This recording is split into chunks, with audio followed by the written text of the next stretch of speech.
सुजाण वाचकांनो, गंगा लहरीच्या आतापर्यंत पाहिलेल्या 42 श्लोकांमध्ये आपण गंगेच्या जलाचं, गंगेच्या जलावरून वाहणाऱ्या वाऱ्याचं, गंगेच्या तुषारांचं महत्त्व पाहिलं. गंगा इतर तीर्थांपेक्षा इतकी श्रेष्ठ असताना देखील तिच्या काठी राहणारे जे लोक तिचं स्नान करत नाहीत किंवा जे गंगाकाठी राहत नाहीत, अशा लोकांचं किती दुर्दैव आहे, किती ते अभागी आहेत, याबद्दलही आपण पाहिलं. गंगेच्या केवळ नामस्मरणातून मुक्ती कशी होते याबाबतही कवीचा दृढ विश्वास आपण पाहिला. तेव्हा आता गंगा लहरीच्या पुढच्या भागाकडे वळूया. 43व्या श्लोकामध्ये कवी म्हणतो की गंगा तीरावरचे वृक्ष माझे मित्र असोत.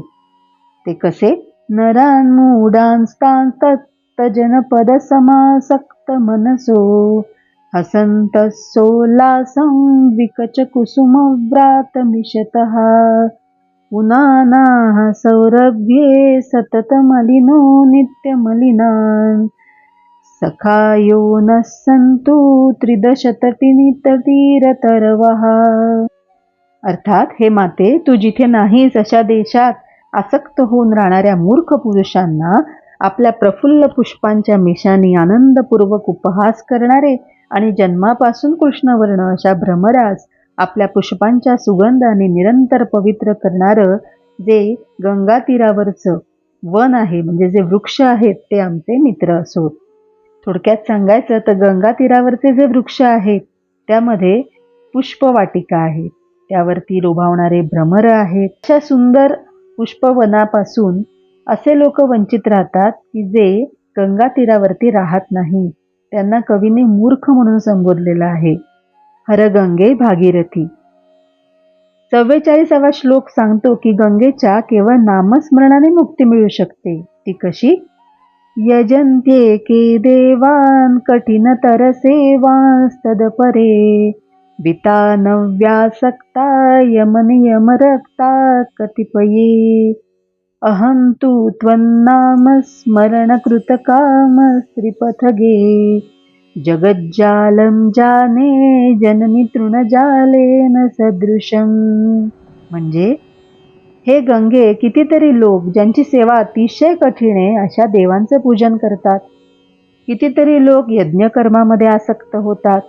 तसंच कित्येक यमनियमांदी योग साधनांमध्ये निमग्न असतात.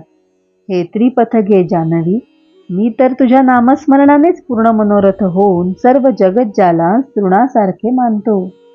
हर गंगे भागीरथी.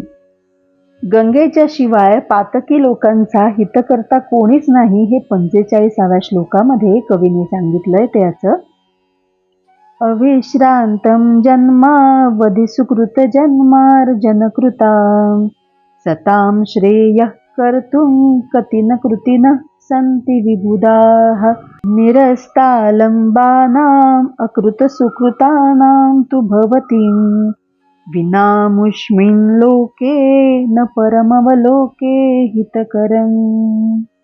अर्थात, हे माते, सदोदित पुण्यकर्मानेच आपले दिवस घालवणाऱ्या साधूंचं कल्याण करण्यास कुशल असे किती देव नाहीत, म्हणजे पुष्कळ आहेत.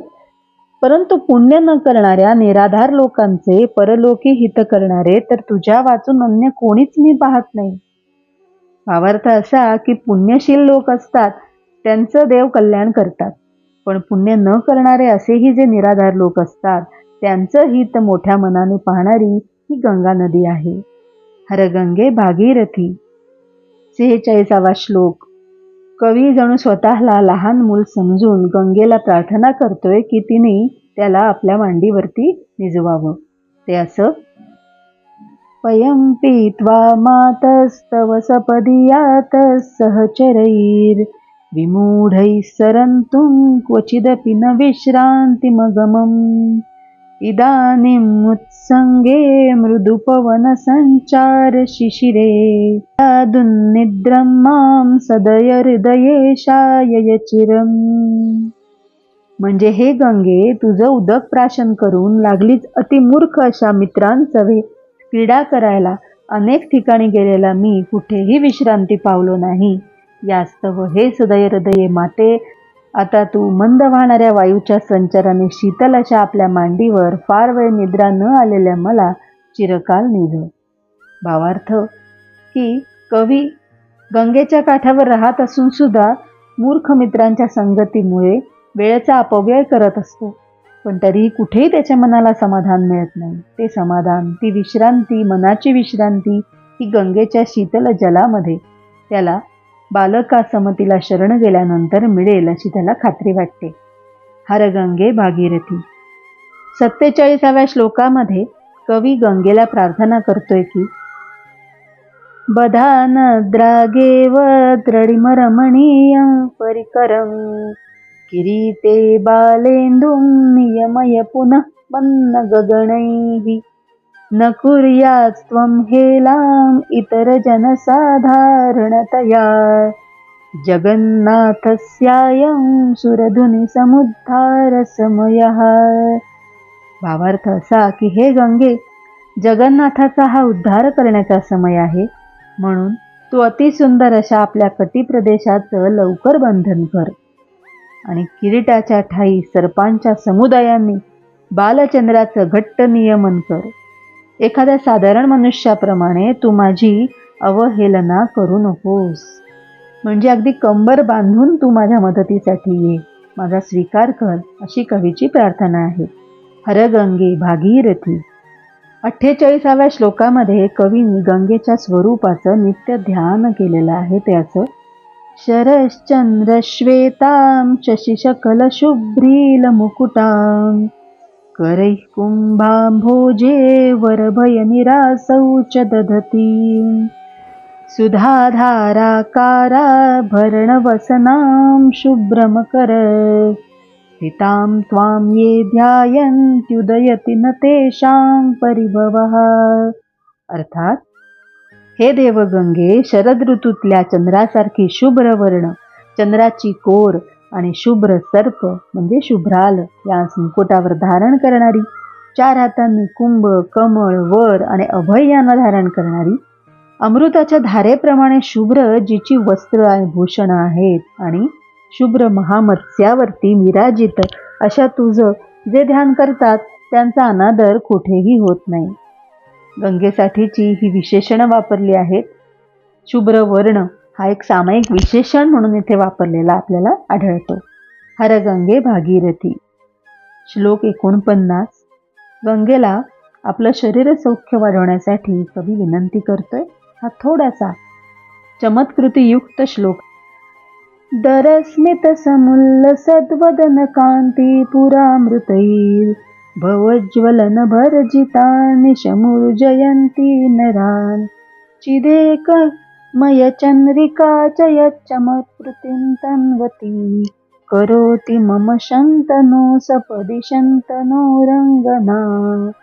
भावार्थ असा की किंचित हास्याने शोभणाऱ्या मुखाच्या कांतीपुंज रूप अमृतांनी संसार रूप अग्नीनी दग्ध झालेल्या मनुष्यांना निरंतर शांत करणारी आणि चैतन्य रूप चंद्रकांतीच्या चमत्काराचा विस्तार करणारी अशी शंतनू राजाची स्त्री जी गंगा, ती माझं शरीर सत्वर वाढवू दे.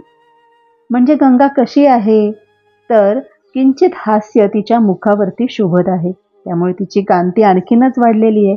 हे हास्य अमृत रूप आहे, त्यामुळे त्या हास्याच्या अमृतामुळे संसाराच्या अग्नीने जे पोललेले लोक आहेत त्यांना शांतपणा मिळतो. तिची चंद्रकांती आहे, चैतन्य रूप अशी आहे. शंतनू राजाची ती पत्नी आहे, त्यामुळे ती नक्कीच आपल्या सुखामध्ये भर घालण्यासाठी समर्थ आहे. हर गंगे भागीरथी. 50व्या श्लोकामध्ये कवी गंगेला प्रार्थना करताना म्हणतो मंत्रैर्मीलितमौषधैर्मुकुलितं त्रस्तं सुराणां गणैः स्तस्तं सान्द्रसुधारसैर्विदलितं गारुत्मतैर्ग्रावभिः विचिक्षालितकालिकाया हितपदे स्वर्लोककल्लोलिनी त्वं तापं मिरयाधुना मम भवव्यालावलीढात्मनः. अर्थात, आपल्या लहरींनी श्रीकृष्णाचे चरणकमल क्षालन करणाऱ्या हे देवगंगे, संसाररूपी सर्पाने मला केलेल्या दंशाचं तू निवारण कर. ज्याविषयी गायत्र्यादी मंत्रांनी आपल्या शक्तीचा संकोच अंगीकारला, औषधांनी निर्वीर्यत्व स्वीकारलं, देवांनी भय धरलं, दाट अशा अमृतरसांनी अधपात पत्करला. गरुड ज्यांची देवता आहे अशा विषहारी दिव्य मणिरत्नांनी सुद्धा आपली शक्ल करून घेतली. याचा अर्थ जरा क्लिष्ट वाटतो ना? सोप्या शब्दात सांगायचं तर देवगंगा आहे ही गंगा म्हणजे. आणि संसाराला सर्प म्हटलंय, त्याने दंश केलाय. आणि या विषापासून कवीचं रक्षण करायला गायत्री मंत्र असू देत, औषधी असू देत, देवादिक असू देत, अमृतरस असू देत, या कोणीही पात्र ठरलेलं नाहीये. त्यामुळे गंगेच्या पाण्याचाच काय तो त्याला आधार आहे आपल्या पापक्षालनासाठी, असं तो म्हणतो. हर गंगे भागीरथी 51वा श्लोक सांगतो की गंगा लहरींचं तांडव कसं असतं.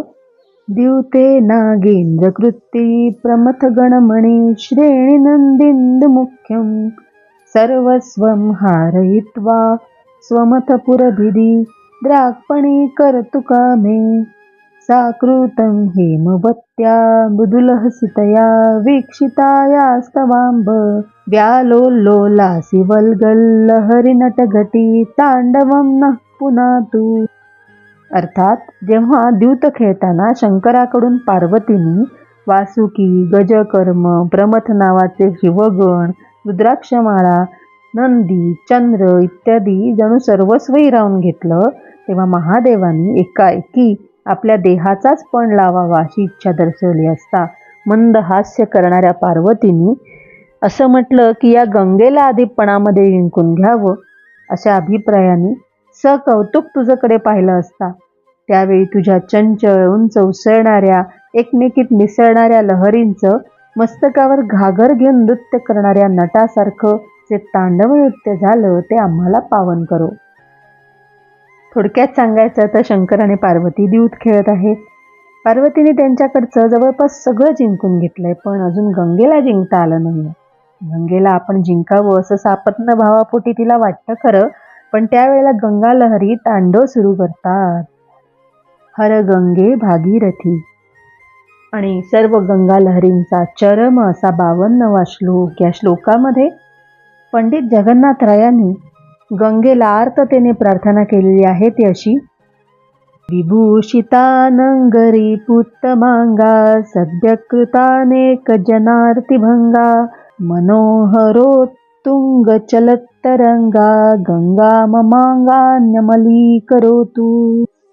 म्हणजे आपल्या स्थितीने शंकराचं मस्तक सुशोभित करणारी, अनेक जनांची दुःख घालवणारी आणि जिचे अतिसुंदर उंच आणि चंचल तरंग आहेत अशी गंगा माझ्या सर्व अवयवांना शुद्ध करू दे. गंगा लहरी इथे समाप्त झाली असली तरी गंगा लहरी पठणाची फलश्रुती पुढे सांगितलेली आहे ती अशी. इमां पीयूष लहरीं जगन्नाथेन निर्मितां य पठेत् तस्य सर्वत्र जायन्ते सुख संपदः. मातुश्री भागीरथी चरणार्पणमस्तु. सुजाण वाचकांनो, गंगा दशहरा सुरू झाल्यापासून ते आज गंगा दशहऱ्याच्या समाप्तीच्या दिवशीपर्यंत आपण पंडित जगन्नाथराय यांचं चरित्र, अल्पसं चरित्र आणि त्यांनी रचलेल्या गंगा लहरींचं पठण केलं. आपण भारतीय खरोखरच भाग्यवंत आहोत की गंगा नदी जिथून वाहते अशा या पुण्य पावन भूमीमध्ये आपला जन्म झाला. जीवनामध्ये एकदा तरी शक्य झालं तर गंगेचं दर्शन आणि गंगेचं स्नान जरूर करावं असं आपल्या प्रत्येक भारतीयाला वाटत असतं. पण आपल्या धर्माचं वैशिष्ट्य हे की हे जेव्हा आपण मनी धारण करतो तेव्हा नकळत आपल्या मनाने गंगा स्नान आपल्याला घडत असतं. आणि म्हणूनच आपल्यासारख्या बऱ्याच लोकांच्या घरांमध्ये आंघोळीच्या वेळी, स्नानाच्या वेळी, शेवटचा तांब्या घेण्याच्या वेळेला हर गंगे भागीरथी असं म्हणण्याची एक प्रथा आहे. पुस्तक दर्पणच्या माध्यमातून हे पुस्तक आपल्यापुढे आणताना आपसुकच गंगा स्नान नव्हे पण गंगा स्तवनाची पर्वणी मला साधता आली. याबद्दल मी आपल्या सर्व प्रेक्षक श्रोत्यांचे आभार मानते आणि हर गंगे भागीरथी असं म्हणून आता आपला निरोप घेते. वाचकांनो, तुमचं प्रोत्साहनच असंच काम करत राहण्याची आम्हाला शक्ती देईल.